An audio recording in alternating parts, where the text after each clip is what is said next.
Right. Welcome, everybody, to a session on sustainable workplaces and how we can make for a more profitable and productive work environment. I feel like every headline that I look at these days has some new angle on the future of work. The future of work is remote, the future of work is hybrid, the future of work is flexible.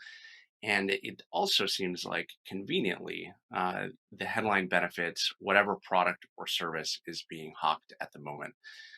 But we at Clockwise, we were wondering, what about the actual workers? What about the individuals that are building the future with us, the ones doing the work, executing, innovating? What do they want from the future of work?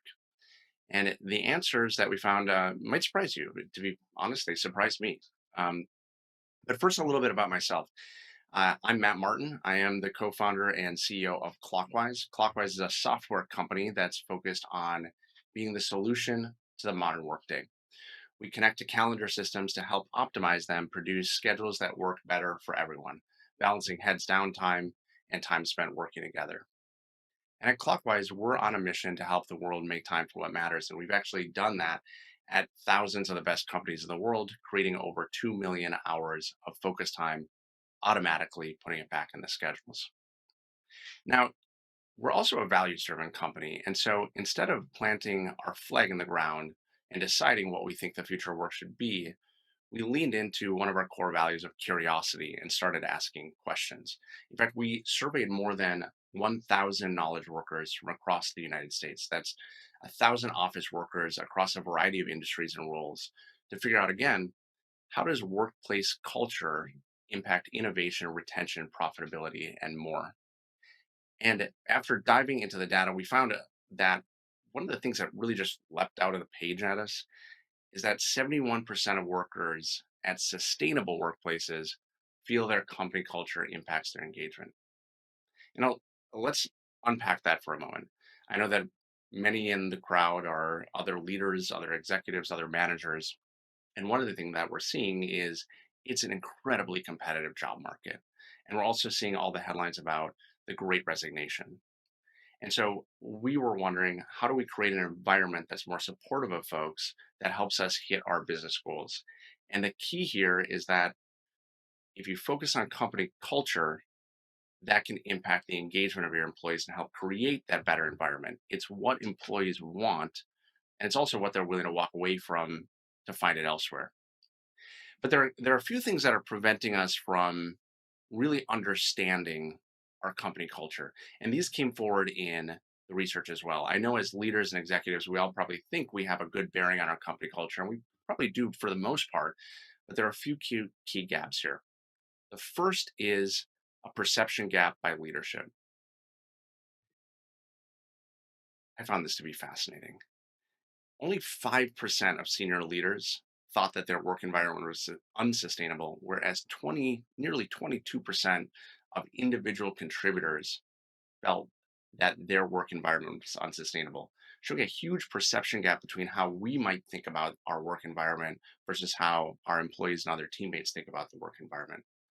And now, at first, this struck me as odd because, frankly, my workday can be intense, as I know many of yours can be as well.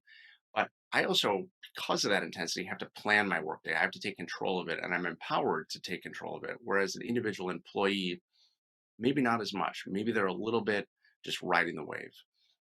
Now, regardless of the reason behind it, that gap alone is a reason to dive in, have those conversations, and understand what your company culture is like. The second gap that we found was a gender gap. There's a big difference in how men and women experience sustainability at work. And in fact, women are more than twice as likely as men to feel that their work culture is very unsustainable. And interestingly, women without children are experiencing this even more than mothers. Now, that's an interesting gap as well, in that for men and women, parents are finding on average that their work environment is more sustainable than non parents. Again, kind of a counterintuitive conclusion. But I know that for me as a parent, when I had kids, again, I had to be more intentional about my schedule. I had to think critically about how to structure my day. I couldn't just along with every wave. I had to plan it out. And that may lead to an increase in my feeling about what's sustainable because I've taken control of it. But again, there are a number of reasons why this could be the case, and the gender gap is substantial. And so, just another emphasis that we can't assume that we know what our work culture is like because our intuition may be off. We should have conversations with our employees and dig in deep to understand what's really going on. Now, having covered some of the gaps in perception, the next question is, what can we do about this today? And we found that there are three key components to a sustainable work culture: workload, reward, and opportunity. Now, let me dive into each. First, workload. Now, I'm not talking about just reducing the work down so that it's more sustainable. We can still provide business impact, provide key results, increase profitability while making workload more sustainable. And the key here is setting expectations. When a team member has clear expectations around workload, that same team member is more likely to be engaged and less likely to burn out. It's because you give them control. You empower them to understand what they need to hit over what time period, and they can plan their day. And in fact, this actually coincides with another trend that we're seeing all over the place, which is that we're not in the office 5 days a week any longer. That adds some complexity, but it actually adds a incredible amount of flexibility for your employees. That can be a great benefit if harnessed correctly. And the key there is to set expectations. If you set the expectations about what needs to get done, they can take advantage of that flexibility. They can take the dog for a walk in the middle of the day. They can still get their work done, and they can feel like they have a better, healthier work life balance that's actually more profitable and impactful for your business.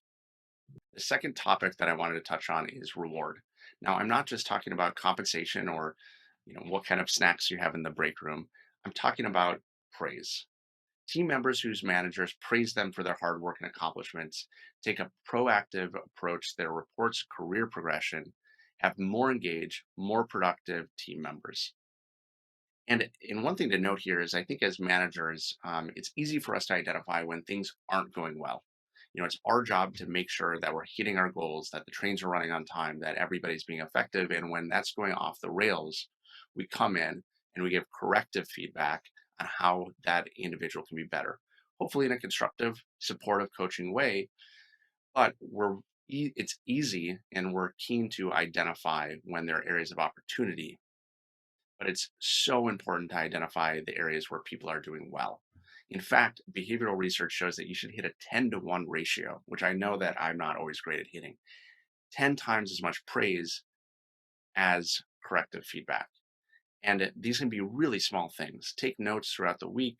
If somebody does a great report, if they did a really nice thing inside of that report that made your job easier, note that, give that feedback because it will pay dividends.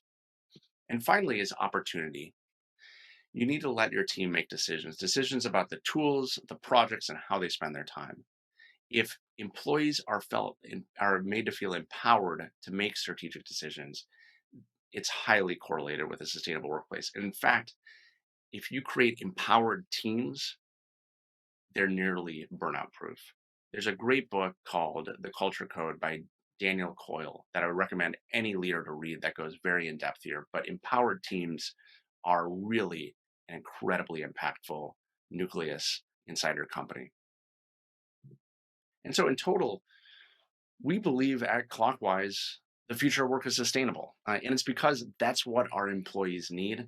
And it also is linked in our research with more highly engaged, higher retention, higher performance, higher productivity employee bases, and ultimately higher revenue.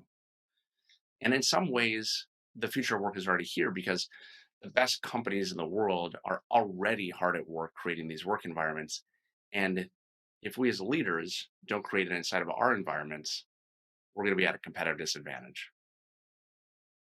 Now, if you found any of this interesting and you want to dig in a little bit deeper, we've compiled this all in a report. It's available at getclockwise.com/economist. I would love for you to take a peek. It covers a lot of the points that I've covered today and supports it with some of the research findings that we've had. Completely free.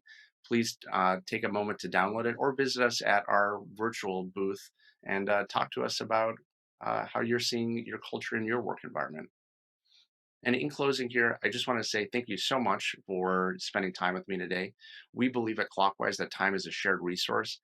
And we as leaders have a responsibility to help our teams rework the workday around their needs. Thank you so much, and I hope you enjoyed the session.